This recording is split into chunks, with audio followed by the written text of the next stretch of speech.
One thing we learn about when we're going through school is drugs. We learn about the types, how they make you feel, how they affect your mind and body, how they get into your brain, etc. But what we don't learn about, especially in the younger grades, is how people take drug use to a whole nother level. We don't talk about abuse and addiction, what to do if you get addicted, how you get addicted, or if you do get addicted, what services are available to you to help you stop if you want to stop. So that's what I wanted to talk about in this discussion. What do I mean by taking drug use too far? I mean abuse and addiction, two different things. But we'll start with abuse. Abuse surpasses recreational use of a drug. It becomes habitual, and you start using it more and more often. It could be started by self-medication of your own problems, or just because your friends thought it would be a good idea for you to try something, and you thought it'd be a good idea too, and you liked it a little too much, so you started doing it more. Think of those kids in high school that were always high. Those are the people that are drug abusers.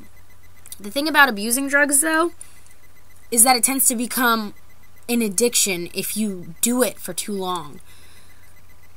Addiction's defined as physical or psychological or both dependence on a drug, specifically narcotics. But these are people you can find selling themselves for drug money, or on the corner begging for drug money, or hanging out with people just so that they can get this drug. Excuse me. Now, drugs that are typically abused and the source of a lot of addiction are narcotics. To be a narcotic, a drug has to kill your pain and put you to sleep. So, by narcotics, I mean opioids, barbiturates, benzodiazepines, Vicodin, oxycodone, codeine, heroin, morphine, you name it. Those are narcotics. Many of you have probably heard of a bunch of these. That's good. What you haven't heard of is how terribly addictive these drugs can be. They act as agonists, and by this I mean they bind to your brain's natural neurotransmitter receptors, and they give you that pleasurable feeling, that feeling of being high. But sometimes your body gets used to it, and it tends to need more, and it thinks that it needs it. The product that you get from this is an addiction that's hard to kick, and a person that's willing to do anything to get that drug into their body. There are a bunch of ways to spot addiction. There are warning signs. The first sign is tolerance. You build up a tolerance to the drug that you continuously put in your body. This means your body gets used to it, and you need more to get high. Second, you start to use the drug to avoid feelings of withdrawal. These feelings can be either psychological or physical. They can include insomnia, vomiting, the feeling of nausea, sweating, tremors, or on the psychological spectrum, anxiety and depression from not using.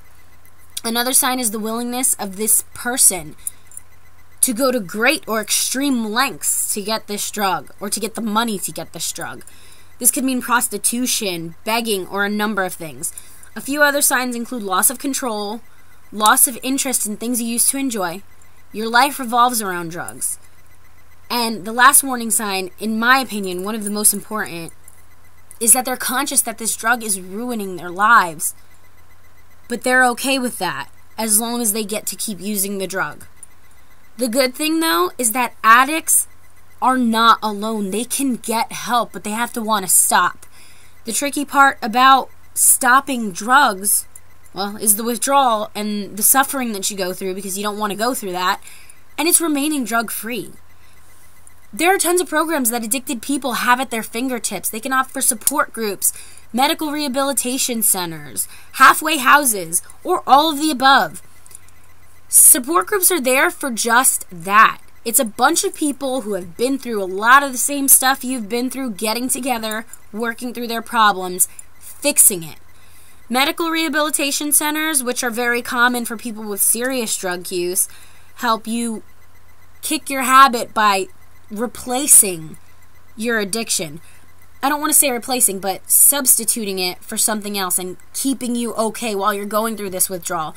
Then they might send you to a halfway house where once you're completely clean, you live with a bunch of people who used to be drug addicts, and you work through your problems and you try and get yourself integrated back into society and living a normal life. So as you can see, addiction's not a joke, because in the process, people lose everything. Their whole lives fall apart in front of their eyes, And they may see it, or they may not see it. They might not even care while they're high, but they'll come to, and they have to make a decision. On the bright side, the services they have available are numerous, and they can get back to living full and prosperous lives if they take advantage of these. They can rebuild everything that they tore down, and they can finally start over again.